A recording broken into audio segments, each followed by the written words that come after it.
Hello everybody, hope you are doing great. I'm here with a new video, and the topic is how we can install Terraform on our Windows system. So let's get started. Search Terraform and click on the first link, which is provided by the HashiCorp officially website. Here you will click on the download button, and you can see operating system is also available for Windows, Linux, and Mac OS and other operating systems. So we are installing for Windows. So I'm going to download the AMD 64-bit version.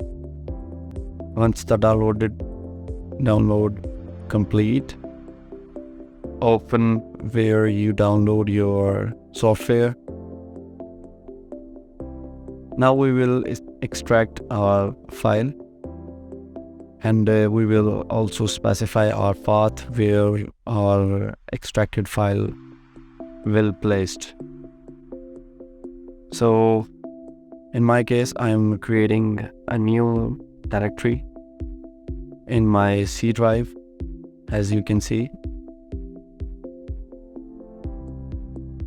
So I just create a new directory named as Terraform, and I will select this for extraction. Now if I go to my C drive, you can see the folder, and this is the extracted file here.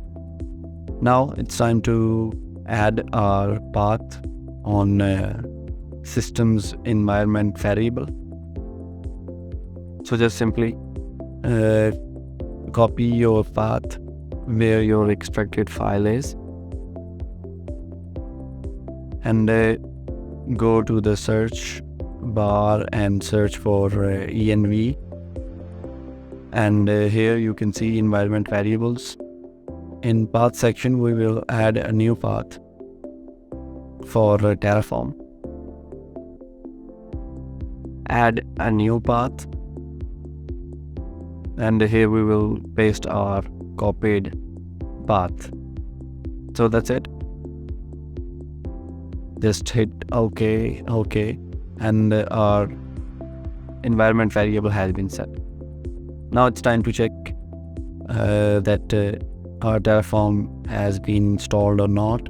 So we will type a command in our cmd. So this is the command how you can check the version of Terraform. So this is our version, and it's confirmed that the Terraform is installed and also configured on system. So thank you so much for watching, and please like this and subscribe my channel, and press the bell icon. Thank you so much.